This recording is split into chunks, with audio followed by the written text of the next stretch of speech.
세계가 발칵 뒤집혔습니다. 러시아의 핵 잠수함이 유럽 전역을 위협하는 상황에서 대한민국에 해법이 있다라는 소문이 퍼진 겁니다.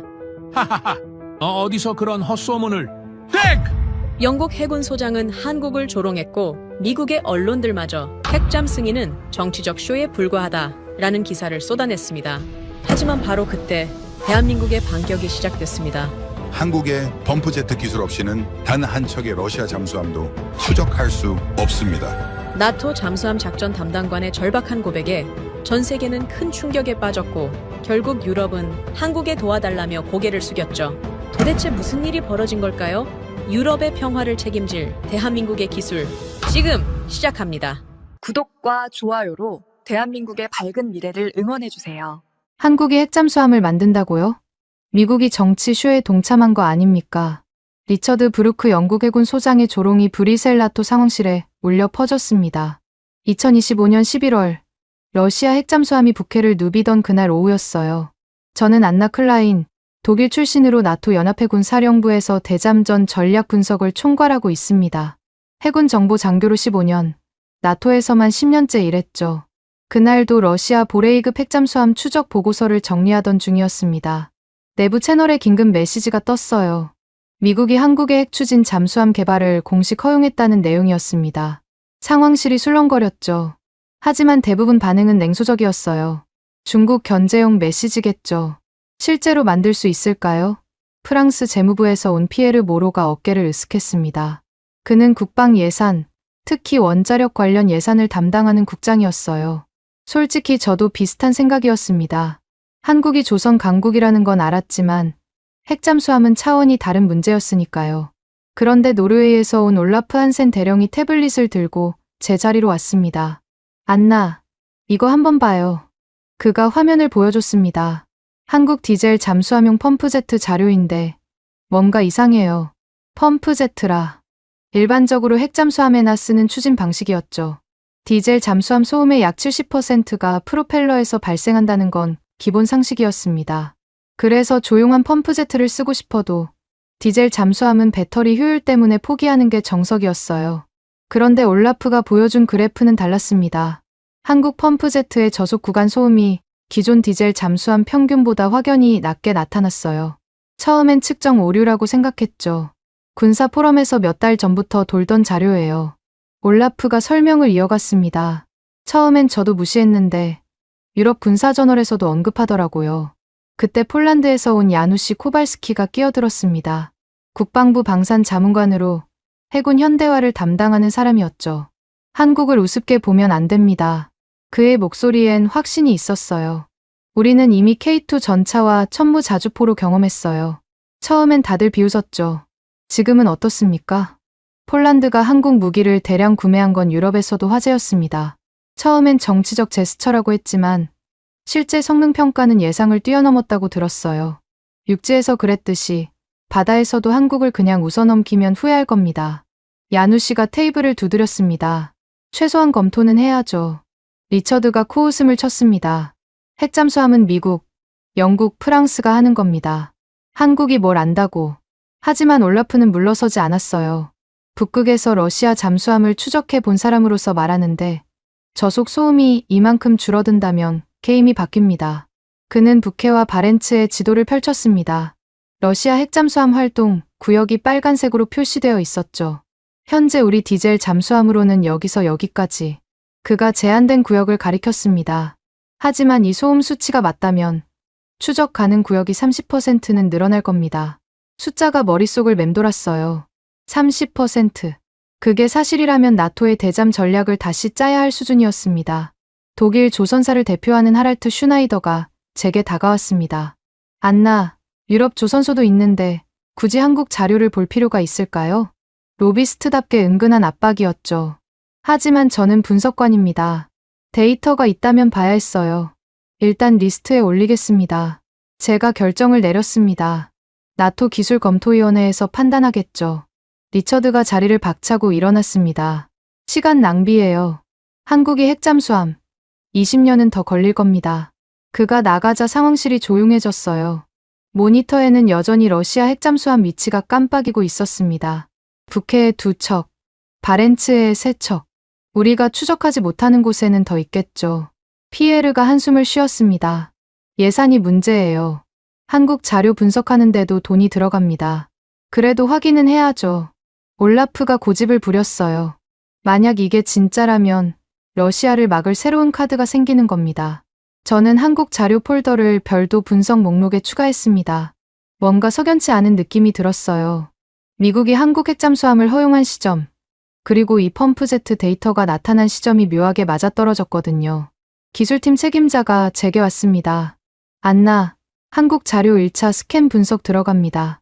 다음 주까지 초기 평가 나올 거예요. 알겠습니다. 저는 대답하면서도 계속 그래프를 들여다봤어요. 정말 한국이 우리가 모르는 사이에 이런 기술을 개발한 걸까요? 아니면 야누시 말대로 우리가 또 한국을 과소평가하고 있는 걸까요? 창밖으로 브뤼셀의 회색빛 하늘이 보였습니다. 유럽의 바다는 점점 더 위험해지고 있었어요. 러시아 잠수함은 계속 늘어나는데 우리 예산은 줄어들고 있었죠. 미국도 인도태평양에 신경 쓰느라 유럽은 뒷전이었습니다. 그런 상황에서 한국이라는 예상치 못한 이름이 튀어나온 거예요. 처음엔 정치 쇼라고 생각했지만 올라프가 보여준 데이터는 무시하기 어려웠습니다. 안나, 야누시가 제 옆으로 왔어요. K2 도입할 때도 똑같았어요. 다들 비웃었죠. 독일 표범 전차가 있는데 왜 한국 전차냐고. 하지만 실전 훈련 결과는 충격이었습니다. 그가 잠시 말을 멈추더니 덧붙였습니다. 숫자는 거짓말하지 않아요. 한국은 항상 숫자로 증명합니다. 저는 다시 펌프제트 그래프를 봤습니다. 저속 구간에서 급격히 떨어지는 소음 곡선. 물리적으로 가능한 일인지 의심스러웠지만 데이터는 분명했어요. 다음 날 아침, 나토 기술검토위원회 정기회의가 열렸습니다. 안건 마지막에 한국 잠수함 추진체계 기술 검토가 추가되어 있었죠. 시간 낭비입니다. 리처드가 또 반대했어요. 핵잠수함 원자로 하나 만드는데 얼마나 걸리는지 아십니까? 하지만 위원회는 제한적 검토를 승인했습니다. 최소한 공개된 자료만이라도 분석해 보기로 한 거죠. 회의가 끝나고 올라프가 제게 속삭였습니다. 안나, 내 직감인데 이거 진짜일 거예요. 한국은 우리가 생각하는 것보다 훨씬 앞서 있을지 몰라요. 그의 말이 계속 머릿속에 맴돌았습니다. 정말 한국이 게임 체인저가 될 수 있을까요? 아니면 우리가 또 다른 신기루를 쫓고 있는 걸까요? 하지만 한 가지는 확실했습니다. 러시아 잠수함은 실제 하는 위협이고 우리는 새로운 해답이 필요했어요. 그 해답이 설령 극동의 작은 반도 국가에서 온다 해도 무시할 수 없는 상황이었죠. 저는 한국 폴더를 열었습니다. 거기엔 아직 검토되지 않은 수십 개의 파일이 있었어요. 펌프제트뿐만 아니라 소형 모듈 원자로, 통합 플랫폼 설계, 블록 건조 방식. 뭔가 큰 그림이 숨어 있는 것 같았습니다. 미국이 한국 핵잠수함을 허용한 건 단순한 정치 쇼가 아닐지도 모른다는 생각이 들기 시작했어요. 일주일 후 나토 기술팀에서 한국 펌프제트에 대한 초기 분석 보고서가 올라왔습니다. 저는 브뤼셀 본부 3층 회의실에서 보고서를 펼쳤어요. 첫 페이지부터 이상한 수치들이 눈에 들어왔습니다. 기존 문헌에 따르면 디젤 잠수함에서 펌프제트를 사용하면 효율이 개방형 프로펠러보다 약 15%는 떨어진다고 알려져 있었죠. 그런데 한국 모델 추정 그래프를 보니 효율 격차가 10% 이내로 수렴하는 구간이 있었습니다. 말도 안 돼요. 저도 모르게 중얼거렸습니다. 기술팀 책임자가 제 옆에 앉았어요. 저희도 3번 검사했습니다. 비대칭 고정자 설계라는데 기존 이론과 완전히 다른 접근이에요. 그때 문이 벌컥 열리며 리처드가 들어왔습니다. 뒤따라 피에르도 왔죠. 원래 나토 기술회의 시간이었어요. 그래서 한국 장난감 분석은 끝났습니까? 리처드가 비아냥거렸습니다. 저는 보고서를 테이블 중앙에 놓았어요. 초기 분석 결과, 검토할 가치가 있습니다. 검토할 가치, 피에르가 눈썹을 치켜 올렸어요. 안나, 이런 데 쓸 예산이 없어요. 프랑스 원자력 잠수함 한 척 유지하는 데만 연간 얼마가 드는지 아세요? 알고 있습니다. 제가 대답했죠. 하지만 이 수치를 보세요. 한국 디젤 잠수함에 이 펌프제트를 적용하면 작전 시간 감소폭이 기존 우려보다 훨씬 적습니다. 리처드가 코웃음을 쳤어요. 디젤 잠수함의 펌프제트라. 실험실 장난 수준이죠. 실제 바다는 다릅니다. 북대서양의 거친 파도를 견딜 수 있을까요? 그때 올라프가 회의실에 들어왔습니다. 손에는 북극 작전 지도가 들려 있었어요. 실제 바다 얘기가 나와서 말인데 그가 지도를 펼쳤습니다. 지난주 바렌츠해에서 러시아 보레이급을 놓쳤습니다. 왜인지 아세요? 모두가 조용해졌어요. 러시아 핵잠수함을 놓친 건 나토에게 치명적인 실패였거든요. 올라프가 계속했습니다. 저속 항해 구간에서 완전히 사라졌어요. 우리 센서로는 잡을 수 없었죠. 만약 그가 한국 보고서를 가리켰습니다. 이 소음 감소 수치가 진짜라면 우리도 똑같이 할 수 있습니다. 노르웨이 해군이 한국 기술을 믿는다고요? 리처드가 조롱했어요. 우리에겐 트라팔가급이 있습니다. 아스투트급도 있고요.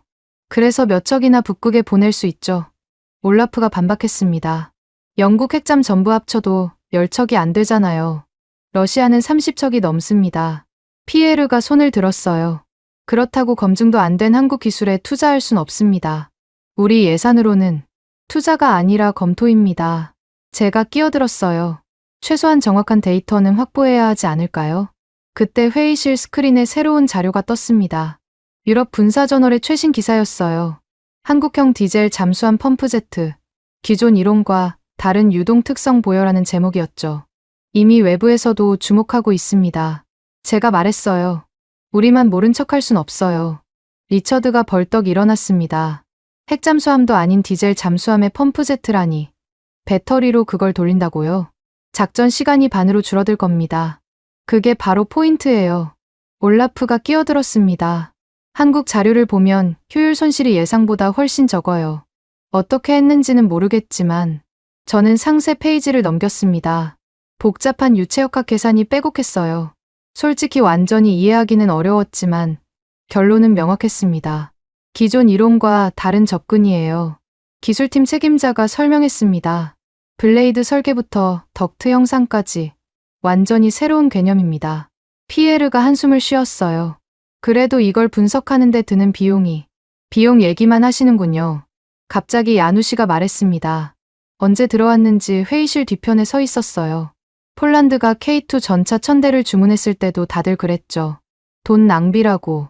그가 천천히 앞으로 걸어왔습니다. 결과는 어땠습니까? 독일 표범 전차보다 유지비는 절반, 성능은 90% 이상이었어요. 전차와 잠수함은 다릅니다. 리처드가 반박했어요. 맞아요. 다르죠. 야누 씨가 고개를 끄덕였습니다. 잠수함이 훨씬 더 중요하니까요. 발트해에 러시아 잠수함이 들어오면 우리가 막을 방법이 있습니까?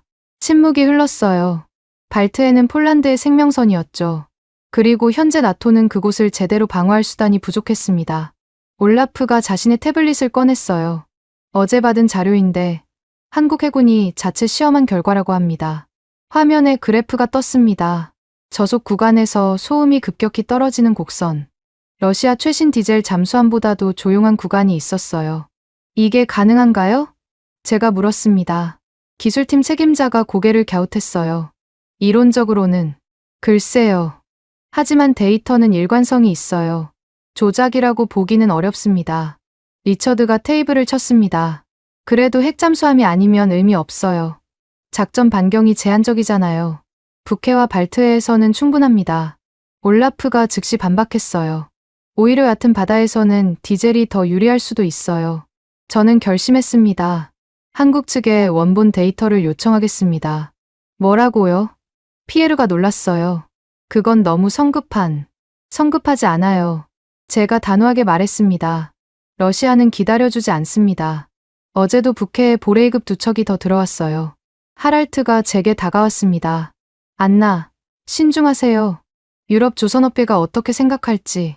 조선업계요? 저는 그를 쳐다봤어요. 지금 우리가 러시아 잠수함을 막을 배가 부족한데 업계 눈치를 봐야 합니까? 리처드가 냉소적으로 웃었어요. 한국이 뭘 안다고. 핵잠수함은 미국, 영국, 프랑스의 영역입니다. 수십 년의 경험이 있어요. 경험이 전부는 아니죠. 올라프가 말했습니다. 한국은 상호명 조선에서 이미 세계 1위예요. LNG선 같은 고난도, 선박도 독점하다시피 하고 있고요.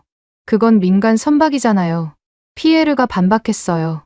민간이든 군용이든 물리 법칙은 같습니다. 제가 말했죠. 그리고 이 펌프제트 데이터가 진짜라면 한국은 우리가 모르는 뭔가를 발견한 거예요. 회의실에 무거운 침묵이 내렸습니다. 창밖으로 브뤼셀의 겨울비가 내리기 시작했어요. 야누 씨가 조용히 말했습니다. 2년 전 우크라이나 전쟁이 시작됐을 때를 기억하세요? 우리 모두 준비가 안 됐었죠. 이번엔 다를 수 있습니다. 그의 말이 가슴에 와닿았어요. 우크라이나의 교훈은 명확했습니다. 위협을 과소평가하면 대가를 치른다는 것. 저는 결제 서류를 꺼냈습니다. 한국 잠수함 추진책의 원본 데이터 요청이라고 적혀 있었죠. 서명하겠습니다. 제가 펜을 들었어요. 안나, 리처드가 소리쳤습니다. 이건 시간 낭비예요. 하지만 저는 이미 서명을 끝냈습니다. 시간 낭비일 수도 있어요. 하지만 만약 이게 진짜라면 우리는 놀라운 기회를 놓치는 거예요. 피에르가 고개를 저었어요. 예산위원회에서 뭐라고 할지 제가 설명하겠습니다. 제가 말했죠. 러시아 잠수함 한 척을 놓치는 것보다 한국 데이터 분석하는 게 훨씬 싸니까요. 올라프가 미소를 지었습니다. 드디어 제대로 된 결정을 하시는군요. 리처드는 화가 나서 회의실을 나가버렸어요. 하지만 저는 개의치 않았습니다. 직감이 말하고 있었어요. 이건 단순한 기술 검토가 아니라 뭔가 더 큰 변화의 시작이라고. 기술팀 책임자가 제게 속삭였습니다. 안나, 사실 한 가지 더 있어요. 한국이 경주에 뭔가 특별한 연구소를 만들었다고 합니다. 문무대왕 연구소라던가. 문무대왕? 이상한 이름이었어요. 신라 시대 왕 이름이래요. 바다를 지켰다고. 그가 어깨를 으쓱했습니다. 어쨌든 거기서 뭔가 큰일을 준비한다는 소문이 있어요. 저는 다시 한국 펌프제트 데이터를 봤습니다. 이상하게 완벽한 곡선. 마치 오랫동안 준비한 것처럼 정교했어요. 한국이 정말로 게임 체인저가 될 수 있을까? 그날 밤, 집으로 돌아가는 길에 올라프에게서 메시지가 왔습니다. 안나, 방금 노르웨이 해군 정보부에서 연락이 왔어요. 한국이 북해에서 뭔가 시험을 하고 싶다고 하는데 우리가 장소를 제공하면 데이터를 공유하겠대요. 심장이 뛰기 시작했습니다. 실제 시험이라. 그럼 진짜로 확인할 수 있을 거예요. 한국 펌프제트가 단순한 이론이 아니라 실물이라는 것을. 제가 답장을 보냈습니다. 나토 기술검토위원회에 올리겠습니다. 리처드가 반대할 텐데요. 올라프가 걱정했어요. 그럼 우회하죠. 저는 결심했습니다. 필요하다면 비공식 채널로라도 진행하겠어요. 이 선택이 얼마나 큰 파장을 일으킬지 그때는 몰랐습니다. 하지만 한 가지는 확실했어요. 유럽의 바다를 지키기 위해서는 새로운 동맹이 필요했고 그 동맹이 아시아의 작은 반도 국가일지라도 상관없었습니다. 북해 연안, 나토 수조 시험센터, 거대한 실내 수조가 눈앞에 펼쳐졌습니다. 길이 200m, 깊이 30m. 유럽 최대 규모의 잠수함 시험 시설이었죠. 2025년 11월 26일, 저는 올라프와 함께 이곳에 도착했습니다. 한국 펌프제트 모형이 어제 도착했어요. 시험센터 기술팀장이 우리를 안내했습니다. 축소 모형이지만 유체역학적 특성은 동일하게 재현됩니다. 수조 한쪽 끝에 설치된 모형을 보니 묘한 느낌이 들었어요. 일반적인 펌프제트와 달리 덕트 형상이 비대칭이었고 고정자 블레이드 각도도 불규칙했습니다. 이상한 디자인이네요. 올라프가 중얼거렸습니다. 그래서 더 궁금합니다. 제가 답했죠. 시험 준비는 됐나요? 기술팀이 고개를 끄덕였습니다. 일단 기본 세팅으로 시작하겠습니다. 6노트 저속항해 시뮬레이션부터요. 제어실로 들어가자 모니터 수십 개가 벽을 가득 채우고 있었어요. 음향 센서, 압력 게이지, 유속 측정기, 모든 데이터가 실시간으로 기록되고 있었습니다. 시작합니다. 기술팀장이 스위치를 눌렀어요. 수조 속에서 모형이 움직이기 시작했습니다. 처음 몇 초는 평범했어요. 그런데 속도가 안정화되자 이상한 일이 벌어졌습니다. 잠깐, 이거. 음향 담당자가 화면을 가리켰어요. 소음 수치가 너무 낮아요. 저도 그래프를 봤습니다. 믿을 수 없었어요. 같은 속도에서 러시아 최신 디젤 잠수함 라다급의 추정 소음보다 20%는 낮았습니다. 센서 오류 아닌가요? 올라프가 물었어요. 확인해 보겠습니다. 기술팀이 센서를 재보정했습니다. 하지만 두 번째 시험에서도 결과는 같았어요. 아니, 더 낮았습니다. 특정 구간에서는 30%까지 차이가 났어요. 그때 문이 열리며 리처드가 들어왔습니다. 그래서 한국 장난감은 어떻습니까? 저는 모니터를 가리켰어요. 직접 보세요. 그의 표정이 굳어졌습니다. 이건 측정 오류겠죠. 세 번째 시험 들어갑니다. 기술팀장이 말했어요. 이번엔 변수를 바꿨습니다. 수온, 염도, 심지어 모형의 표면 거칠기까지 조정했죠. 결과는 충격적이었어요. 오히려 특정 조건에서는 소음이 더 줄어들었습니다. 마치 펌프제트가 물과 하나가 된 것처럼 거의 무음에 가까운 구간도 있었어요. 이게 어떻게 가능하죠? 제가 물었습니다. 기술팀이 분석 결과를 보여줬어요. 비대칭 고정자 설계 때문인 것 같습니다. 소음이 특정 주파수 대역에 집중되지 않고 분산돼요. 그래서 탐지가 어려워지는 거죠. 올라프가 즉시 계산을 시작했습니다. 이 수치라면 그가 북극 지도를 꺼냈어요. 동일한 위험도에서 추적 가능 거리가 1.4배는 늘어납니다. 시간도 마찬가지고요. 모형일 뿐이에요. 리처드가 고집을 부렸습니다. 실물은 다를 겁니다. 실제 바다에서 더 효과적일 수도 있어요. 기술팀 부책임자가 끼어들었습니다. 이 설계는 난류를 오히려 이용하거든요. 파도가 거칠수록 소음 차폐 효과가 커질 겁니다. 저는 세부 데이터를 살펴봤어요. 블레이드 끝단 와류, 허브 보텍스, 덕트 내부 유동. 모든 것이 교묘하게 상쇄되도록 설계되어 있었습니다. 한국이 이걸 독자 개발했다고요. 누군가 물었어요. ADD, 그러니까 한국국방과학연구소 자료에 따르면 그렇습니다. 제가 답했죠. 이도현이라는 연구관이 책임자라고 하네요. 기술팀장이 고개를 흔들었어요. 10년은 연구해야 나올 수 있는 설계예요. 아니, 10년으로도 부족할지도. 네 번째 시험이 시작됐습니다. 이번엔 고속 구간까지 확대했어요. 예상대로 고속에서는 효율이 떨어졌지만 그래도 기존 프로펠러보다는 조용했습니다. 모든 속도 구간에서 우위네요. 올라프가 감탄했습니다. 이건 혁명적이에요. 리처드가 팔짱을 꼈어요. 그래도 디젤 잠수함은 한계가 있어요. 자망 시간, 작전 반경. 맞아요. 저도 인정했습니다. 하지만 북해나 발트해 같은 연안 작전에서는 충분합니다. 오히려 더 유리할 수도 있어요. 다섯 번째, 여섯 번째 시험이 이어졌습니다. 매번 비슷한 결과였어요. 한국 펌프제트는 일관되게 낮은 소음을 유지했습니다. 이거 정말 실전에 쓸 수 있는 건가요? 제가 물었어요. 모형으로 봐서는 충분히 가능합니다. 기술팀이 답했죠. 제작 난이도는 높겠지만 한국 조선 기술이라면. 그때 제 휴대폰이 울렸습니다. 야누시였어요. 안나, 좋은 소식이 있어요. 한국 해군이 실물 시험을 제안했대요. 북해에서요. 심장이 뛰기 시작했습니다. 실물이라. 그럼 정말로 확인할 수 있겠네요. 언제요? 제가 물었어요. 다음 주. 김태식 대령이 직접 잠수함을 몰고 온대요. 펌프제트 시험 장비를 단 실제 잠수함으로요. 리처드의 얼굴이 붉어졌습니다. 한국 잠수함이 북해. 그건 안보 문제가. 노르웨이가 허가했습니다. 올라프가 말했어요. 우리 해역이니까요. 그리고 나토 동맹국 간 협력 훈련으로 처리하면 됩니다. 저는 수조 시험 결과를 다시 봤어요. 7번째 시험이 막 끝났는데 이번에도 동일한 패턴이었습니다. 저속 구간에서 극적으로 떨어지는 소음 곡선. 기존 이론으로는 설명이 안 돼요. 기술팀 부책임자가 머리를 긁었습니다. 완전히 새로운 접근입니다. 제가 상세 분석을 요청했어요. 유체역학적으로 어떻게 이게 가능한지 설명해 주세요. 간단히 말하면 그가 화이트보드에 그림을 그렸어요. 일반 펌프제트는 물을 일직선으로 밀어냅니다. 하지만 한국 설계는 나선형 유동을 만들어요. 그래서 후류와류가 자연스럽게 소멸됩니다. 나선형이요? 올라프가 관심을 보였어요.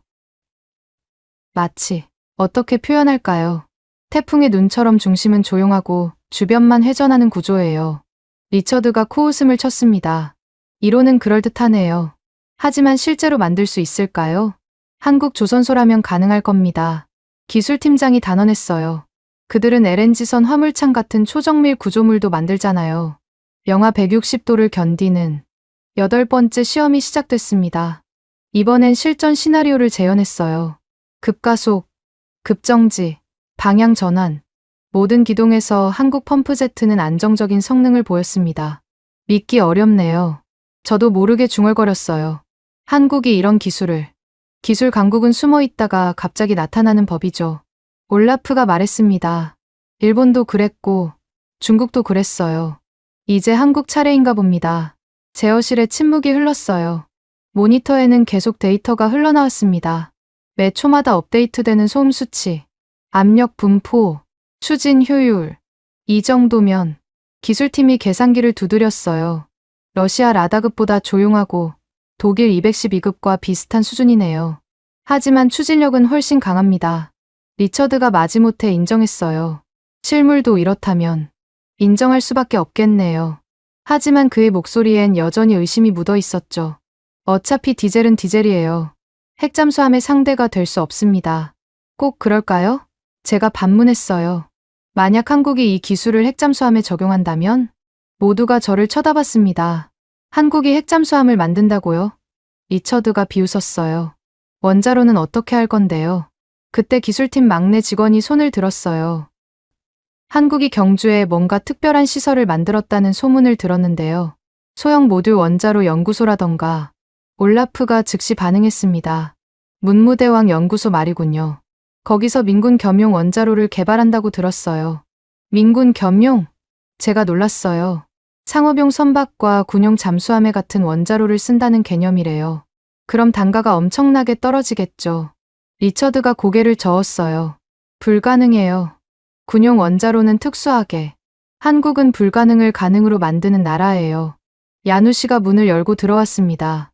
K2도 그랬고 천무도 그랬죠. 이제 바다 차례인 것 같네요. 9번째 시험이 끝났습니다. 기술팀이 최종 분석을 시작했어요. 확실합니다. 팀장이 결론을 내렸어요. 이 펌프제트는 실전용이에요. 그것도 매우 완성도 높은. 저는 창밖을 봤습니다. 북해의 잿빛 파도가 끝없이 이어져 있었어요. 저 바다 어딘가에 러시아 잠수함이 숨어 있겠죠. 그리고 곧 한국 잠수함도 그곳에 나타날 거예요. 다음 주가 진짜 시험이겠네요. 제가 말했습니다. 올라프가 고개를 끄덕였어요. 실물을 봐야 확실하겠죠. 하지만 그가 모니터를 가리켰습니다.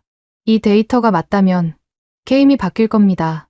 10번째, 마지막 시험이 시작됐습니다. 최대 부하 조건. 펌프제트가 한 개까지 작동했어요. 그런데도 소음은 예상보다 낮았습니다. 한국이 정말로. 리처드도 이제는 부정할 수 없는 표정이었어요. 숫자는 거짓말하지 않아요. 제가 말했습니다. 한국은 우리가 모르는 사이에 혁명을 준비하고 있었던 거예요.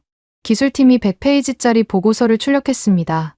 제목은 한국형 펌프제트 수조 시험 분석 결과였죠. 나토 본부에 보낼 겁니까? 팀장이 물었어요. 당연하죠. 저는 보고서를 받아들었습니다. 이제 시작이에요. 하지만 마음 한구석엔 여전히 의문이 남아 있었습니다. 한국이 어떻게 이런 기술을 개발한 걸까? 그리고 이게 정말 끝일까? 아니면 더 큰 무언가의 시작일까? 경주행 비행기 안에서 저는 계속 자료를 뒤적였습니다. 2025년 11월 30일, 나토 실사단 5명이 한국으로 향하고 있었어요. 북해 수조 시험 결과가 너무 충격적이어서 나토 기술위원회가 긴급 현장 실사를 승인한 거였죠. 문무대왕 연구소라. 옆자리에 프랑스 원자력 전문가가 중얼거렸습니다. 이상한 이름이네요. 신라 시대 왕이래요. 제가 설명했죠. 죽어서도 동의 용이 되어 나라를 지키겠다고 했다는. 낭만적이네요. 그가 코웃음 쳤어요. 하지만 원자로는 낭만으로 만드는 게 아니죠. 인천공항에 도착하자 이도현 박사가 우리를 맞았습니다.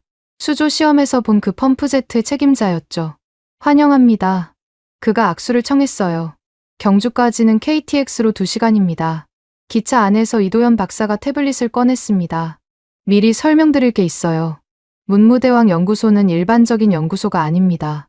어떤 의미에서요? 제가 물었어요. 민간용과 군용을 구분하지 않아요. 같은 플랫폼, 같은 설계, 같은 생산 라인을 씁니다. 독일 출신 원자로 전문가가 눈썹을 치켜 올렸어요. 그건 불가능해요. 군용 원자로는 특수 요구 조건이. 그래서 처음부터 다시 설계했습니다. 이도현 박사가 답했죠. 10년 전부터요.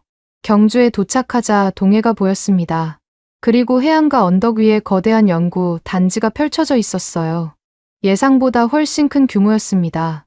정문에서 박서연 박사가 우리를 맞았어요. 문무대왕 연구소 소형 모듈 원자로 프로젝트 매니저입니다. 그녀는 30대 후반으로 보였고 눈빛에 자신감이 넘쳤어요. 먼저 개념부터 설명드리죠. 메인 건물로 걸어가며 그녀가 말했습니다. 우리는 원자로를 레고 블록처럼 만들고 있어요. 레고요? 제가 놀랐습니다. 기본 모듈을 만들고 그걸 조합해서 용도에 맞게 구성하는 거죠. 상업용 선박에는 2개, 잠수함에는 하나, 항공모함에는 4개. 이런 식으로요. 첫 번째 건물에 들어서자 거대한 홀이 나타났습니다. 한쪽 벽 전체가 유리로 되어 있었고 그 너머로 원자로 조립구역이 보였어요. 저기 보이는 게 기본 모듈입니다. 박서연 박사가 가리켰어요. 출력 150메가와트. 민간용도 이거고 군용도 이겁니다. 놀랍게도 정말 똑같아 보였어요. 크기도, 모양도, 심지어 색깔까지. 차이점이 뭐죠? 프랑스 전문가가 물었습니다. 제어 시스템과 차폐 강도 정도만 다릅니다. 핵심 원자로는 완전히 동일해요. 우리는 제어실로 이동했습니다. 거대한 스크린이 벽을 가득 채우고 있었는데 놀랍게도 화면이 2부분으로 나뉘어 있었어요. 왼쪽은 10mm 쇼, 오른쪽은 NAV이라고 표시되어 있었죠. 같은 제어실에서 민간용과 군용을 동시에 관리합니다.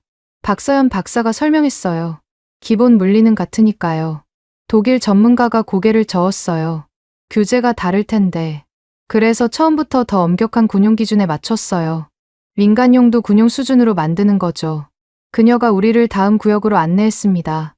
냉각 시스템 테스트 구역이었어요. 여기가 핵심입니다. 그녀가 복잡한 파이프 시스템을 가리켰어요. 피동형 냉각 시스템. 전원이 끊겨도 자연순환으로 냉각됩니다. 후쿠시마 이후 모든 나라가 개발하는 기술이죠.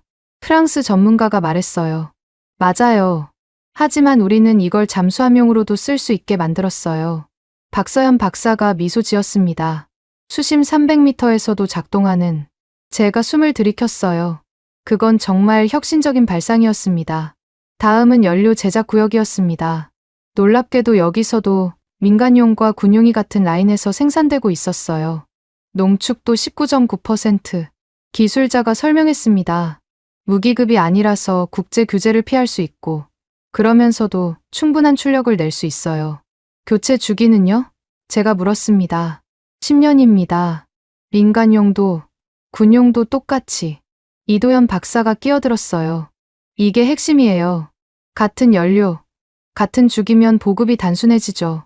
우리는 시뮬레이션 센터로 이동했습니다. 거대한 슈퍼컴퓨터가 돌아가고 있었어요. 실시간으로 모든 시나리오를 테스트합니다. 박서연 박사가 스크린을 켰어요. 이건 어제 돌린 시뮬레이션이에요. 한국형 중형 핵잠수함 가상 운용 시나리오죠. 화면에 잠수함 단면도가 나타났습니다. 중앙에 원자로 하나가 보였어요. 그런데 크기가 예상보다 훨씬 작았습니다. 이렇게 작아도 되나요? 독일 전문가가 물었어요. 150메가와트면 충분해요. 미국 버지니아급이 200메가와트니까 조금 작지만 중형 잠수함에는 적합하죠. 그때 하랄트가 뭔가를 발견했습니다. 잠깐, 이 가격이 맞나요? 화면 구석에 작게 표시된 숫자였어요. 원자로 단가가 예상보다 70%는 낮았습니다. 박서연 박사가 고개를 끄덕였어요. 맞습니다. 대량 생산 효과예요. 대량 생산이요. 제가 놀랐습니다. 민간용과 군용을 합치면 연간 생산 목표가 20기예요. 그 정도면 단가가 확 떨어지죠. 프랑스 전문가가 계산기를 두드렸습니다. 이 가격이면 잠수함 한 척 가격이 기존의 절반 수준이네요. 그게 목표입니다. 박서연 박사가 단호하게 말했어요. 원자로 때문에 핵잠수함이 비싼 건데 원자로 가격을 떨어뜨리면 핵잠도 대중화될 수 있어요. 우리는 다음 구역으로 이동했습니다. 조립 공장이었어요. 놀랍게도 조선소처럼 블록 단위로 작업이 진행되고 있었습니다. 원자로도 블록으로 만듭니다. 이도현 박사가 설명했어요. 조선 기술을 원자로 제작에 적용한 거죠. 거대한 크레인이 원자로 블록을 옮기고 있었어요. 마치 레고 블록을 조립하듯 정밀하면서도 빠르게. 제작 기간이 얼마나 걸리죠? 제가 물었습니다. 기본 모듈 하나에 18개월입니다. 기존 원자로의 3분의 1이죠. 독일 전문가가 고개를 저었어요. 불가능해요. 안전 테스트만 해도 병렬로 진행합니다. 박서연 박사가 답했죠. 제작하면서 동시에 테스트해요. 디지털 트윈 기술로 가상 테스트를 먼저 하고 실물은 확인만 하는 거죠. 마지막으로 우리는 통합관제센터를 방문했습니다. 축구장만한 공간에 수백 개의 모니터가 있었어요.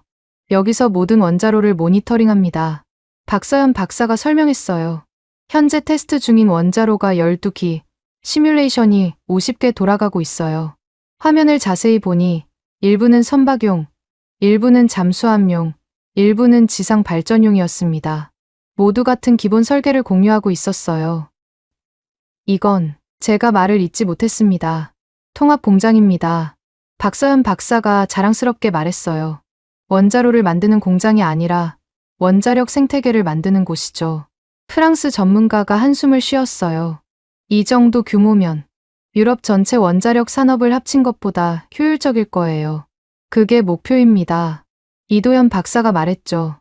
규모의 경제를 극대화하는 거예요. 견학이 끝나고 회의실로 돌아왔습니다. 테이블 위에는 두꺼운 자료집이 놓여 있었어요. 기술 사양서입니다. 박서연 박사가 말했어요. 민군 통합 플랫폼으로 설계할 경우 설계와 인증 비용을 30에서 40% 절감할 수 있어요. 독일 전문가가 자료를 넘겼습니다. 민간용 선박 SMR과 잠수함 원자로가 60에서 70%의 부품을 공유하네요. 핵심 구조는 동일합니다. 그녀가 확인해 줬어요. 차이는 세부 튜닝뿐이죠. 하랄트가 메모를 적고 있었어요. 그의 표정이 심각했습니다. 아마 유럽 원전 산업에 미칠 영향을 계산하고 있겠죠. 한 가지 궁금한 게 있어요. 제가 물었습니다. 왜 이렇게 공개적으로 보여주시는 거죠? 박서연 박사가 미소 지었어요. 투명성이 최고의 전략이니까요. 숨기면 의심받지만 공개하면 신뢰를 얻죠. 그래도 기술 유출 위험이 프랑스 전문가가 우려했어요. 핵심은 통합 시스템이에요. 이도현 박사가 설명했습니다. 부품 하나하나는 특별하지 않아요. 하지만 이걸 하나로 묶는 노하우, 그게 진짜 기술이죠. 저는 창밖을 봤습니다. 연구소 너머로 동해가 보였어요. 저 바다 어딘가에 문무대왕이 용이 되어 잠들어 있다는 전설의 바다. 이곳에서 만든 원자로가 실제로 잠수함에 들어간 적이 있나요? 제가 물었어요. 박서연 박사가 잠시 망설이더니 답했습니다. 아직 실물은 없어요. 하지만 그녀가 미소 지었어요. 곧 있을 겁니다. 실사단 단장이 일어섰습니다. 충분히 봤습니다. 보고서를 작성하죠. 호텔로 돌아오는 차 안에서 모두 침묵했어요. 각자 오늘 본 것을 소화하느라 바빴죠. 이건 단순한 연구소가 아니에요. 독일 전문가가 드디어 입을 열었습니다. 완전한 생태계를 구축하고 있어요. 통합 공장이라는 표현이 맞는 것 같네요. 프랑스 전문가가 동의했어요. 저는 보고서 초안을 작성하기 시작했습니다. 첫 문장이 머릿속에서 맴돌았어요. 한국은 민군 통합 원자로 플랫폼으로 자체 핵잠수함 설계 기반을 거의 완성했다. 조심스러운 표현이었지만 사실이었어요. 한국은 이미 준비를 끝낸 것처럼 보였습니다. 그날 밤 올라프에게서 메시지가 왔어요. 안나, 한국 잠수함이 북해에 도착했어요. 내일 시험입니다. 심장이 뛰기 시작했습니다. 경주에서 본 원자로가 아직 실물이 아니라면 내일 북해에서 볼 펌프제트는 진짜였어요. 그리고 그게 정말로 수조 시험만큼 조용하다면 저는 창밖을 봤습니다. 경주의 밤하늘에 별이 가득했어요. 1000년 전 문무대왕이 보았을 그 하늘. 한국이 정말로 바다의 게임 체인저가 되는 걸까? 이제 곧 알게 되겠죠. 북해의 차가운 바람이 얼굴을 때렸습니다. 2025년 11월 28일 새벽, 노르웨이 해군 기지. 경주에서 돌아온 다음 날, 저는 곧바로 북해로 향했어요. 올라프가 급히 소집한 비공개 시험이었죠. 한국 잠수함이 정말 왔어요. 올라프가 부두를 가리켰습니다. 어젯밤에 도착했답니다. 회색 도색의 잠수함이 조용히 정박해 있었어요. 손원 1급, 2200톤급 디젤 잠수함. 한미에 장착된 펌프제트가 아침 햇살에 반짝였습니다. 브리핑룸에는 나토 대잠전 장교 20명이 모였습니다.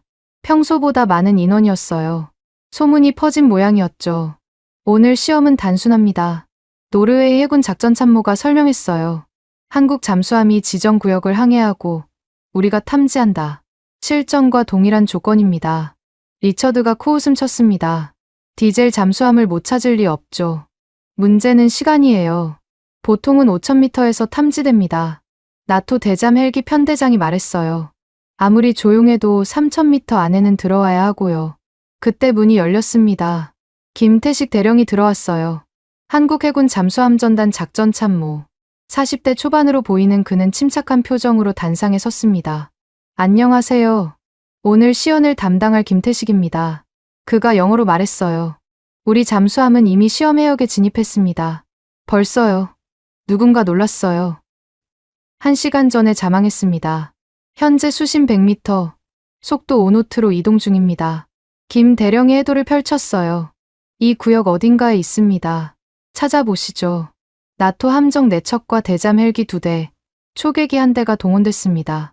최신 소나 시스템과 자력 탐지기까지 모두 가동했죠. 우리는 노르웨이 구축함 지휘소로 이동했습니다. 프리드요프 난센그, 나토 최신의 대잠 구축함이었어요. 수색 시작. 함장이 명령했습니다. 소나 화면을 응시했어요. 바다속 모든 소리가 실시간으로 분석되고 있었습니다.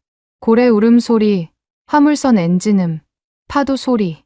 하지만 잠수함은 없었어요. 5분, 10분, 15분. 이상하네요. 소나 운용관이 고개를 갸웃했습니다. 분명 이 구역인데. 소나 V 투하합니다. 헬기에서 연락이 왔어요. 12개의 소나 V가 바다에 떨어졌습니다. 그물망처럼 음향 감시망을 형성했죠. 이제는 잡히겠지 싶었어요. 하지만 20분이 지나도 아무것도 없었습니다. 혹시 더 깊이 자망한 건 아닐까요? 부함장이 물었어요. 디젤 잠수함이 200m 이상은 무리예요. 올라프가 답했습니다. 25분. 김태식 대령이 무전기를 들었습니다. 힌트를 드릴까요? 지금 여러분 함정 2000m 이내에 있습니다. 모두가 놀랐어요. 2000m면 거의 코앞인데 탐지가 안 된다니. 최대 출력으로 액티브 소나, 함장이 명령했어요.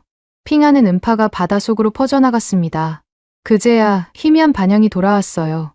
접촉, 방위 173, 거리 1800m, 믿을 수 없는 거리였습니다. 일반 디젤 잠수함이라면 5000m에서도 잡았을 텐데. 두 번째 시험 갑니다. 김 대령이 말했어요. 이번엔 속도를 올리겠습니다. 한국 잠수함이 10노트로 가속했습니다. 그래도 탐지는 쉽지 않았어요. 3000m 밖에서는 거의 구분이 안 됐죠. 어떻게 이게 가능하죠? 리처드도 이제는 당황한 표정이었어요. 기술 분석관이 데이터를 보여줬습니다. 일반 프로펠러와 완전히 다른 음향 특성이에요. 주파수가 분산되어서 배경 소음에 묻힙니다. 세 번째 시험이 더 놀라웠어요. 한국 잠수함이 지그재그로 기동하면서도 소음 수준은 일정했습니다. 급정지, 급회전을 해도 음향 스파이크가 거의 없었어요. 이건 노르웨이 함장이 말을 잊지 못했습니다. 러시아 킬로그보다 조용해요. 점심 무렵 영국에서 긴급 연락이 왔습니다. 인근을 지나던 아스투트급 핵잠수함이 비교 시험에 참가하겠다는 거였어요. 좋은 기회네요. 올라프가 말했습니다.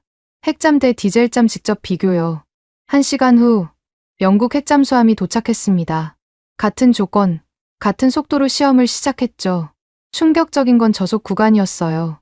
5노트 이하에서는 한국 디젤 잠수함이 영국 핵잠수함보다 조용했습니다. 말도 안 돼. 리처드가 자리에서 벌떡 일어났어요. 하지만 데이터는 명확했습니다. 3번 반복 측정했는데 결과는 같았어요. 저속에서 한국 펌프제트가 더 조용했죠. 핵잠수함은 원자로 냉각 펌프가 계속 돌아야 해서 완전히 조용할 수 없어요.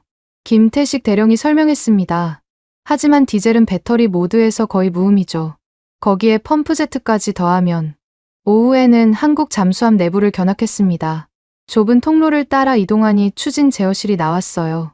이게 핵심입니다. 한국 기술자가 복잡한 제어 패널을 보여줬어요.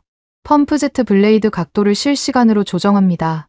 속도와 수심에 따라 자동으로요. 자체 개발인가요? 독일 전문가가 물었어요. ADD와 하나오션이 5년간 개발했습니다. 시행착오가 많았죠. 갑자기 경보음이 울렸어요. 훈련 경보였습니다. 모의 교전 시작합니다.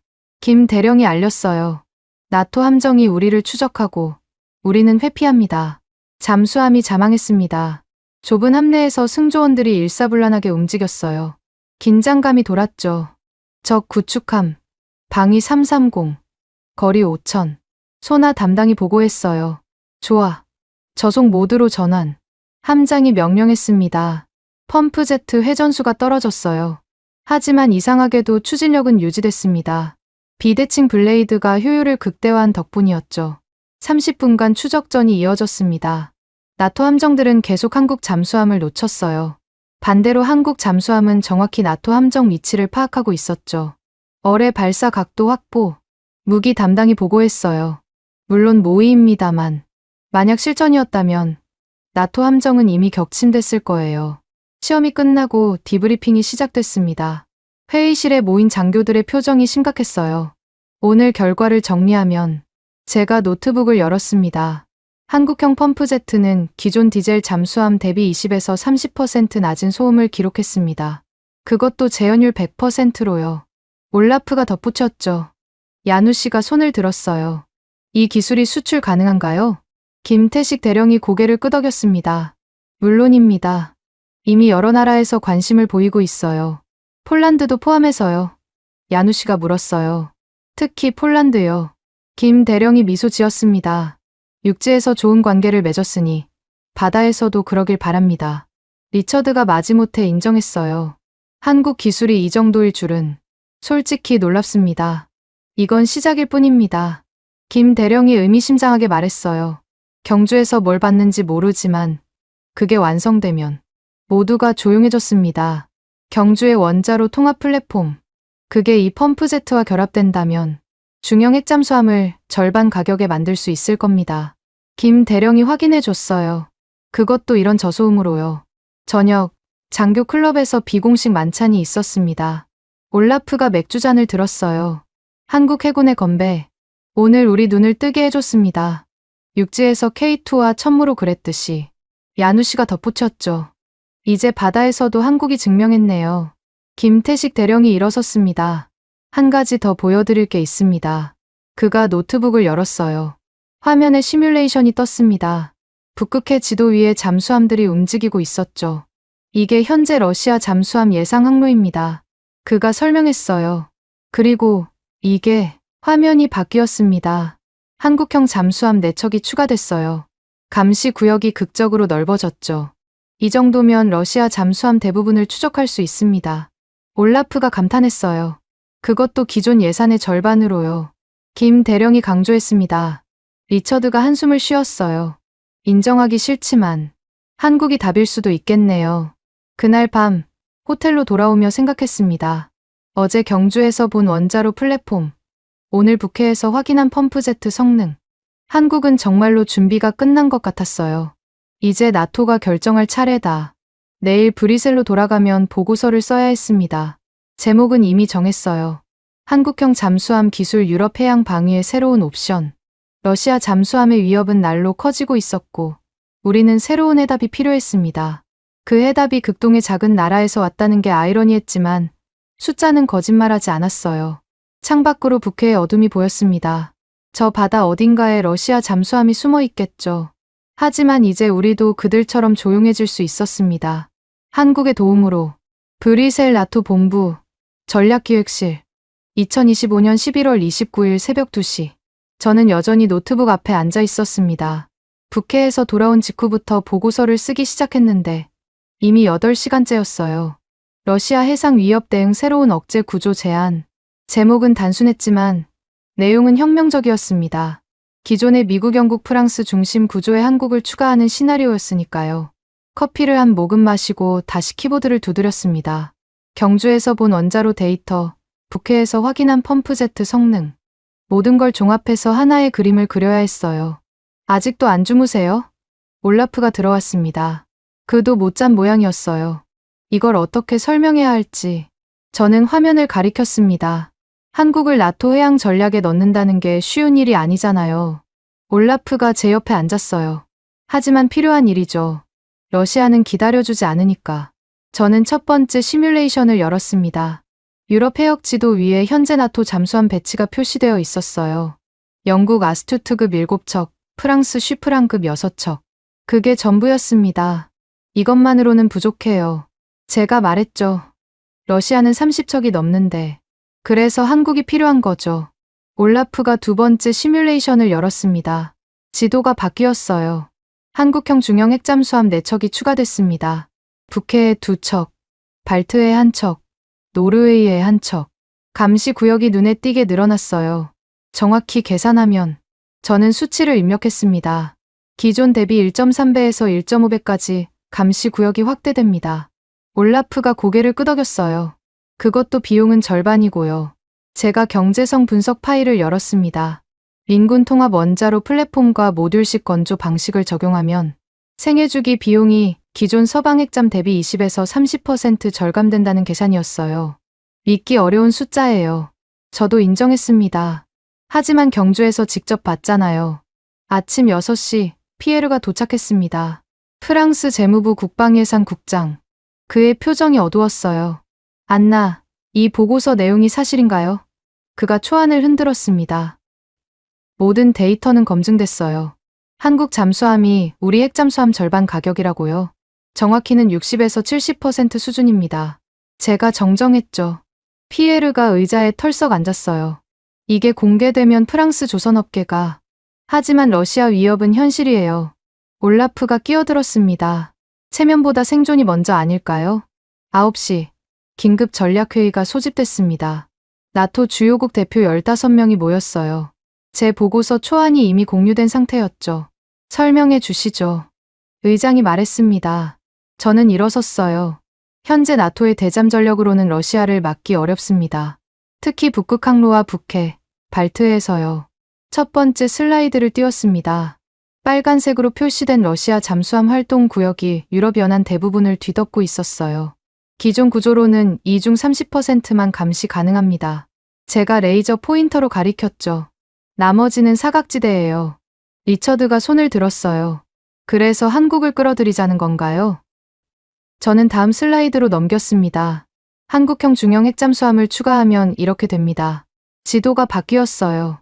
감시 구역이 극적으로 확대됐죠. 러시아 잠수함 항로 대부분이 커버됐습니다. 숫자로 말하면 감시 가능 구역이 1.3배에서 1.5배로 늘어납니다. 제가 설명했어요. 비용은요? 독일 대표가 물었습니다. 세 번째 슬라이드. 비용 비교표였어요. 한국형은 건조비가 기존의 70%, 운용비는 60% 수준입니다. 생애주기 전체로 보면 20에서 30% 절감이 가능해요. 회의실이 술렁거렸습니다. 믿기 어려운 숫자였으니까요. 어떻게 그게 가능하죠? 네덜란드 대표가 물었어요. 민군 통합 플랫폼입니다. 제가 경주에서 찍은 사진을 보여줬어요. 같은 원자로를 민간 선박과 군용 잠수함에 모두 사용해서 대량 생산 효과를 냅니다. 피에르가 반대했습니다. 그래도 검증되지 않은 기술을. 검증됐습니다. 올라프가 끼어들었어요. 어제 북해에서 직접 확인했어요. 펌프제트는 이미 완성 단계고 원자로도 시제품이 나왔습니다.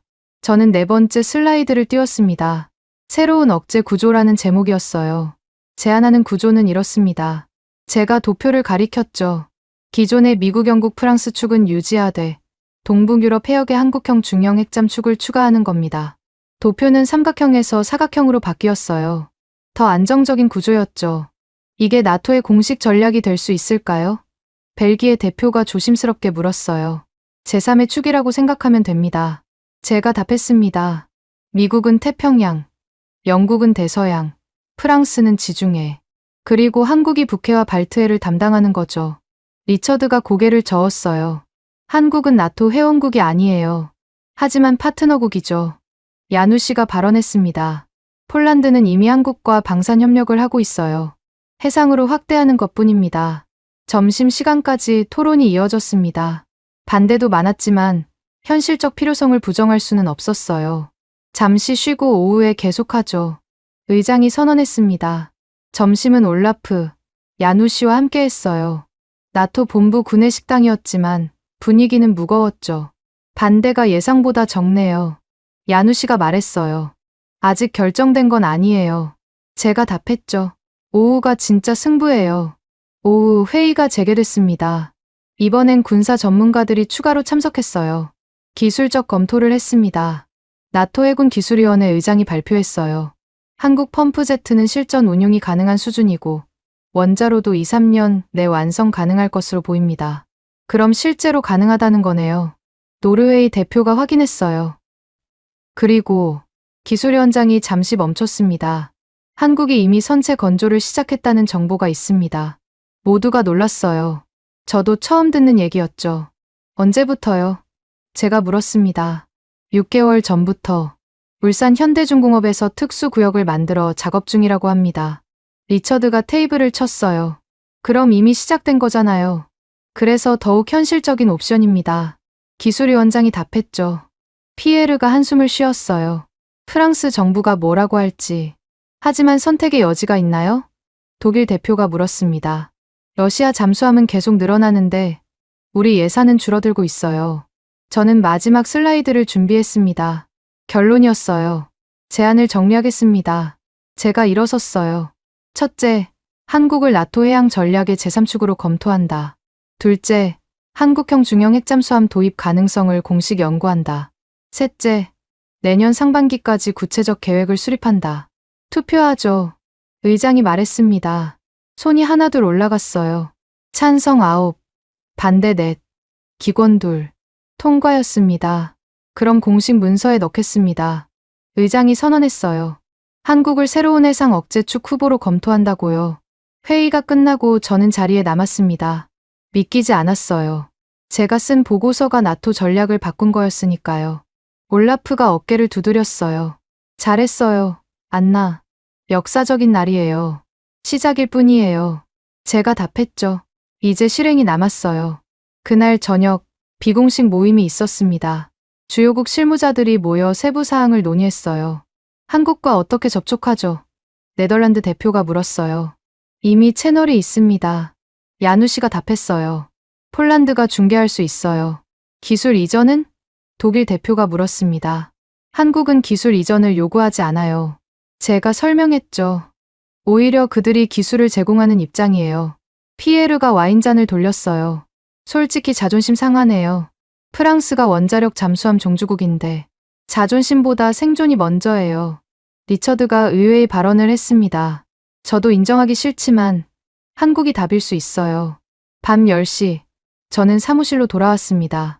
최종 보고서를 마무리해야 했어요. 러시아 해상 위협 대응을 위한 새로운 억제 구조, 부제를 추가했습니다. 한국형 중형 핵잠수함의 전략적 가치, 키보드를 두드리며 생각했어요. 불과 열흘 전만 해도 한국 핵잠수함을 정치 쇼라고 비웃었는데 이제는 나토 전략의 핵심이 됐다니. 마지막 문장을 썼습니다. 유럽이 스스로를 지킬 수 있는 첫 번째 현실적 옵션. 그것은 아시아의 작은 나라, 한국과의 협력에서 시작된다. 저장 버튼을 눌렀어요. 내일 아침, 이 보고서는 나토 전 회원국에 공유될 거였습니다. 창밖으로 브뤼셀의 야경이 보였어요. 유럽연합 본부 건물에 불이 켜져 있었죠. 저기서도 비슷한 고민을 하고 있을 거예요. 러시아를 어떻게 막을 것인가. 이제 답을 찾았다. 한국이라는 예상치 못한 답. 하지만 숫자와 데이터가 증명한 확실한 답이었습니다. 올라프에게서 메시지가 왔어요. 안나, 김태식 대령이 감사 인사를 전해달래요. 그리고 내년 봄에 울산을 방문해 달라고. 울산, 한국 조선업의 중심지. 거기서 이미 한국형 핵잠수함이 건조되고 있다는 곳. 내년 봄이라 그때쯤이면 실물을 볼 수 있을지도 모르겠네요. 한국형 중형 핵잠수함. 유럽 바다를 지킬 새로운 수호자를. 브뤼셀 나토 본부. 대회의장. 2025년 11월 29일 오후 3시. 200명이 들어가는 회의장이 가득 찼습니다. 나토 회원국군 수뇌부와 전략 담당자들이 모두 모인 비공개 전체회의였어요. 저는 단상 옆에서 차례를 기다리고 있었습니다. 손에 든 발표 자료가 무겁게 느껴졌어요. 새로운 해상 억제 구조 한국의 역할이라는 제목이 첫 페이지에 적혀 있었죠. 다음은 안나 클라인 대잠전 분석관의 특별 브리핑입니다. 사회자가 소개했어요. 심호흡을 하고 단상에 올랐습니다. 200개의 시선이 저를 향했어요. 그 중에는 회의적인 눈빛도 많았죠. 시신사 숙녀 여러분, 제가 시작했습니다. 2주 전, 우리는 한국의 핵잠수함 개발 소식을 정치적 제스처로 치부했습니다. 첫 슬라이드를 띄웠어요. 초기 언론 보도들이었죠. 미국의 정치쇼, 실현 불가능한 계획, 중국 견제용 메시지. 하지만 지난 2주간 우리가 확인한 것은 전혀 달랐습니다. 다음 슬라이드. 북해 시험 데이터가 화면을 채웠어요. 한국 펌프제트를 장착한 잠수함의 소음은 기존 디젤 잠수함보다 20에서 30% 낮았습니다. 저속에서는 영국 아스투트급 핵잠수함보다도 조용했죠. 청중이 술렁거렸어요. 불가능하다고 생각했던 수치였으니까요. 세 번째 슬라이드는 경주 문무대왕 연구소 사진이었습니다. 한국은 민군 통합 원자로 플랫폼으로 핵잠수함 건조 비용을 30% 절감할 수 있음을 증명했습니다. 이미 시제품 제작이 진행 중이고요. 프랑스 해군 참모총장이 손을 들었어요. 그래도 실전 경험이 없지 않습니까? 맞습니다. 제가 인정했어요. 하지만 데이터는 거짓말하지 않습니다. 네 번째 슬라이드를 띄웠습니다. 유럽 지도 위에 러시아 잠수함 활동 구역이 빨간색으로 표시되어 있었어요. 현재 러시아는 북극에서 지중해까지 30여 척의 잠수함을 운용합니다. 우리는 15척으로 이들을 막아야 해요. 다음 슬라이드로 넘어갔습니다. 나토 잠수함 배치 현황이었죠. 듬성듬성 배치된 파란 점들이 빨간 영역을 제대로 커버하지 못하고 있었어요. 이것이 현실입니다. 우리는 러시아 잠수함 항로의 30%만 감시할 수 있어요. 그리고 다음 슬라이드. 한국형 중형 핵잠수함 4척이 추가된 시뮬레이션이었습니다. 한국형을 추가하면 감시 구역이 30% 이상 확대됩니다. 갑자기 화면이 움직이기 시작했어요. 애니메이션으로 준비한 거였죠. 러시아 잠수함들이 이동하고 나토 잠수함들이 추적하는 모습. 한국 잠수함이 추가되자 빈틈이 메워지는 게 확실히 보였습니다. 이것이 새로운 억제 구조입니다. 제가 강조했어요. 미국, 영국, 프랑스의 전통적 축에 한국이라는 새로운 축을 더하는 것. 독일 국방장관이 발언했습니다. 비용 대비 효과는 어떻습니까? 다음 슬라이드는 경제성 분석이었어요. 한국형 중형 핵잠 4척 도입 비용은 영국 아스투트급 2척 가격과 비슷합니다. 하지만 작전 에어 커버리지는 1.5배 이상 늘어나죠. 숫자들이 화면에 떴어요. 건조비, 운용비, 생애주기 비용. 모든 면에서 한국형이 경제적이었습니다. 그때 문이 열리고 누군가 들어왔어요. 유럽안보연구센터 소장이었습니다. 그가 직접 회의에 참석한 건 이례적이었죠. 발표 중 실례합니다만 그가 말했어요. 방금 우리 센터의 공식 평가서가 나왔습니다. 회의장이 조용해졌어요. 유럽안보연구센터는 나토가 가장 신뢰하는 독립연구기관이었으니까요. 소장이 문서를 읽기 시작했습니다. 한국형 잠수함 추진원자로 통합 모델은 유럽이 러시아 해군에 대한 억제력을 유지하면서도 미국 의존과 재정 부담을 동시에 줄일 수 있는 현실적인 방안으로 평가된다. 이것이 권위였어요. 공식적인 인증이었죠. 저는 다음 슬라이드로 넘어갔습니다. 실전 시나리오였어요. 구체적인 배치 계획입니다.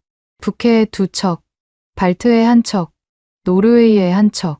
이렇게 배치하면 지도 위에 감시 구역이 겹쳐졌어요. 러시아 북방함대 기지에서 대서양으로 나가는 모든 루트가 커버됐습니다. 뒷줄에서 박수 소리가 들렸어요. 폴란드 대표단이었습니다. 야누시가 일어서서 박수를 쳤고 다른 동유럽 국가들도 따라 일어났어요. 폴란드는 이미 육지에서 한국을 경험했습니다.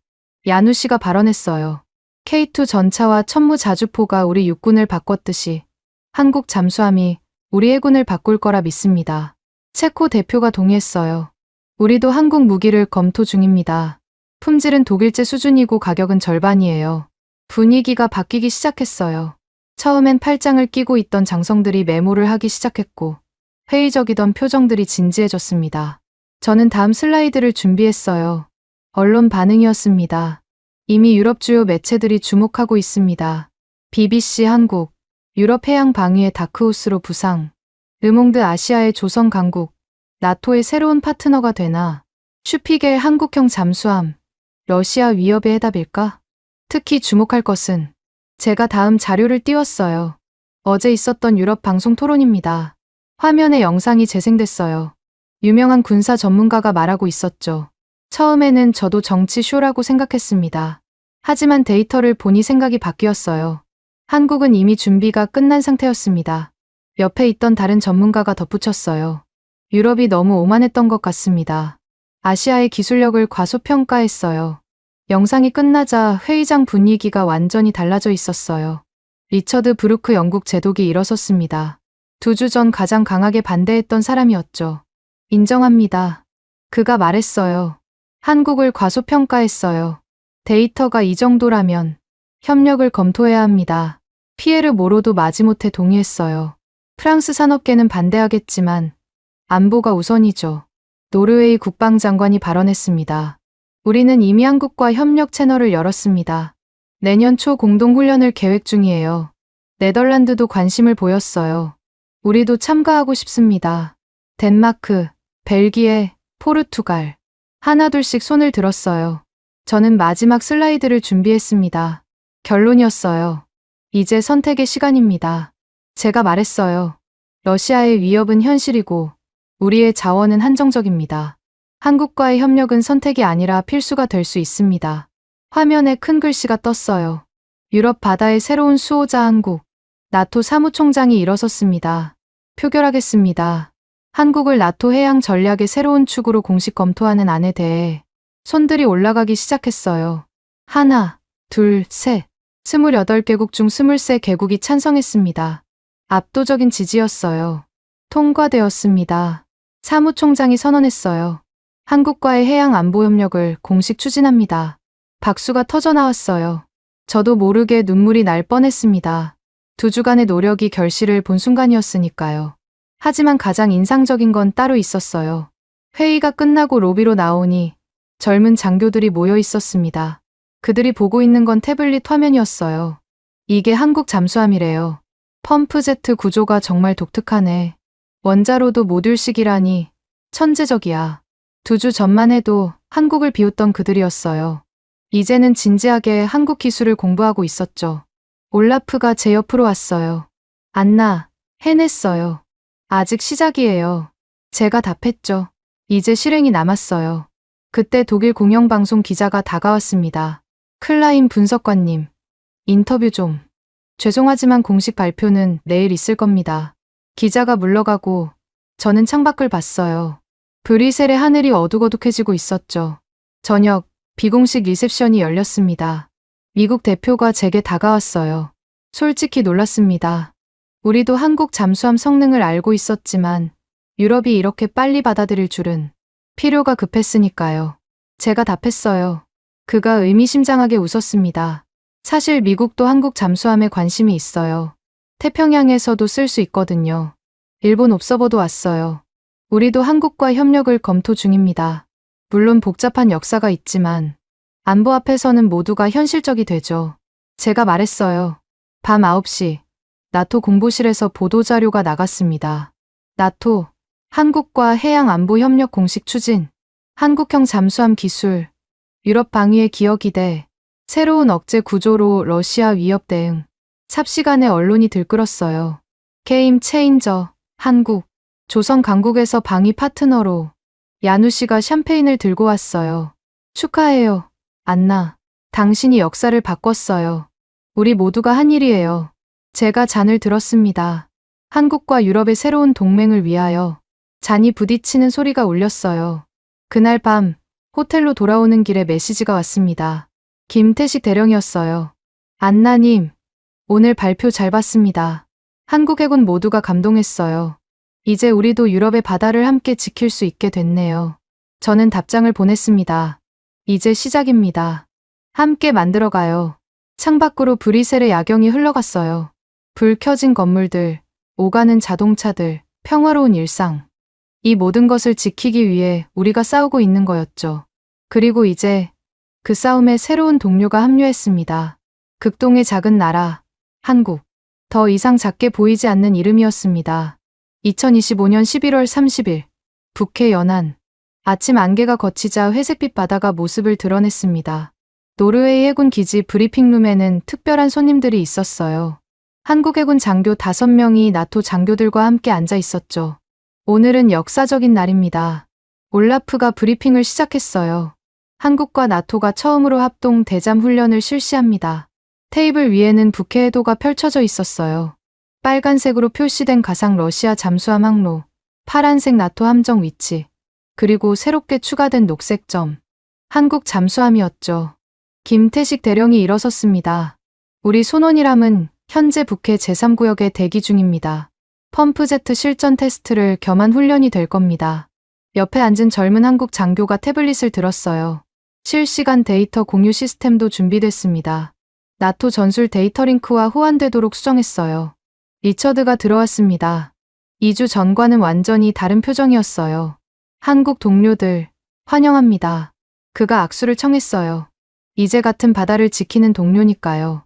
작전 브리핑이 시작됐습니다. 화면에 시나리오가 떴어요. 러시아 핵잠수함 2척이 GIUK 갭을 통과한다는 가정이었죠. 나토 함정이 북쪽에서 압박하고 한국 잠수함이 남쪽에서 차단합니다. 작전 참모가 설명했어요. 김태식 대령이 덧붙였습니다. 우리 펌프제트의 저소음을 활용해서 먼저 접근하고 위치를 나토에 중계하겠습니다. 한국어로 된 명령을 어떻게? 누군가 걱정했어요. 영어로 합니다. 김 대령이 웃었어요. 우리 승조원 모두 나토 표준 용어를 훈련받았어요. 훈련이 시작됐습니다. 지휘함 CIC에서 저는 전술 화면을 지켜봤어요. 한국 잠수함이 천천히 남하하고 있었습니다. 소음이 너무 낮아서 우리 센서로도 간신히 추적할 정도였죠. 코리아 1, 현재 위치 보고. 올라프가 무전했어요. 구역 3, 7, 수심 150, 속도 5. 한국 잠수함이 답했습니다. 영어 발음이 완벽했어요. 2시간 뒤 가상적이 나타났습니다. 노르웨이 잠수함이 러시아 역할을 맡은 거였죠. 접촉, 방위 270. 한국 잠수함이 먼저 탐지했어요. 우리는 30분이 지나서야 같은 목표를 잡을 수 있었습니다. 한국 잠수함이 그만큼 조용했다는 증거였죠. 인상적이네요. 노르웨이 함장이 감탄했어요. 우리보다 먼저 탐지하다니. 점심시간 한국 장교들과 함께 식사했습니다. 김치는 없지만 올라프가 농담했어요. 괜찮습니다. 젊은 한국 장교가 웃었죠. 노르웨이 언어도 좋아해요. 야누시가 합류했습니다. 폴란드 해군도 내년에 한국 잠수함 도입을 검토 중입니다. 디젤 잠수함이요? 제가 물었어요. 일단은요. 하지만 핵잠수함도 관심 있어요. 한국이 개발하면 말이죠. 김태식 대령이 조심스럽게 말했어요. 이미 개발 중입니다. 내년 말쯤 첫 선체가 진수될 예정이에요. 모두가 놀랐습니다. 생각보다 빨랐으니까요. 오후 훈련에서는 더 복잡한 시나리오를 진행했어요. 다국적 혼성 편대 작전이었죠. 영국, 노르웨이, 네덜란드, 그리고 한국. 네 나라 함정이 하나의 작전을 수행했습니다. 언어 차이가 있을 텐데 걱정하는 목소리가 있었어요. 하지만 놀랍게도 한국 팀은 완벽하게 호흡을 맞췄습니다. 나토 전술 교범을 완전히 숙지하고 있었어요. 이미 림팩에서 여러 번 연습했습니다. 김 대령이 설명했어요. 미 해군과도 자주 훈련하고요. 훈련이 끝나고 우리는 부두에 모였습니다. 한국 잠수함 손원이람이 부상해 있었어요. 한미의 펌프제트가 석양에 반짝였죠. 사진 한 장 찍을까요? 올라프가 제안했어요. 한국과 나토 장교들이 함께 섰습니다. 배경은 북해의 석양. 역사적인 순간이었죠. 저녁, 브뤼셀로 돌아왔습니다. 나토 본부 상황실에 들어서자 놀라운 광경이 눈에 들어왔어요. 벽에 걸린 전략 지도에 새로운 도표가 추가되어 있었습니다. 한국형 중형 핵잠수함 배치 시나리오. 더 이상 가정이 아니었어요. 공식 계획의 일부가 된 거였죠. 상황실 당직 장교가 설명했어요. 오늘부로 정식 추가됐습니다. 이제 한국도 우리 전략의 일부예요. 저는 도표를 자세히 봤어요. 북해의 2척, 발트의 1척, 노르웨이의 1척. 러시아 잠수함 항로가 거의 다 커버되는 그림이었죠. 리처드가 들어왔습니다. 안나, 잘했어요. 저 혼자 한 일이 아니에요. 그래도 당신이 시작했죠. 그가 벽에 도표를 봤어요. 솔직히 인정해요. 제가 틀렸고 당신이 옳았어요. 피에르도 왔습니다. 프랑스 정부가 한국과 원자로 기술 협력을 검토하기로 했어요. 정말요? 저도 놀랐어요. 한국의 모듈 방식이 인상적이었나 봐요. 우리도 배울 게 있다고 판단한 거죠. 밤 10시, 저는 혼자 상황실에 남았습니다. 벽에 걸린 지도를 보며 2주 전을 떠올렸어요. 그때 저는 한국 핵잠수함 소식을 듣고 코웃음 쳤었죠. 정치 쇼라고 단정했었습니다. 얼마나 오만했던가요? 한국은 이미 모든 준비를 끝낸 상태였습니다. 펌프제트, 원자로, 조선 기술. 우리가 모르는 사이에 조용히, 하지만 확실하게 준비해 온 거였어요. 제 노트북을 열었습니다. 2주 전 첫 메모가 아직 남아 있었어요. 2025년 11월 15일 한국 핵잠 승인. 정치적 제스처일 뿐. 그 아래 새로운 메모를 추가했습니다. 2025년 11월 30일 한국, 유럽 바다의 새로운 수호자가 되다. 창밖으로 브뤼셀의 밤거리가 보였어요. 평화로운 일상이 계속되고 있었죠. 시민들은 모를 거예요. 오늘 무슨 일이 있었는지, 그들의 안전을 위해 새로운 동맹이 만들어졌다는 걸. 김태식 대령에게서 메시지가 왔어요. 안나님, 오늘 정말 고마웠습니다.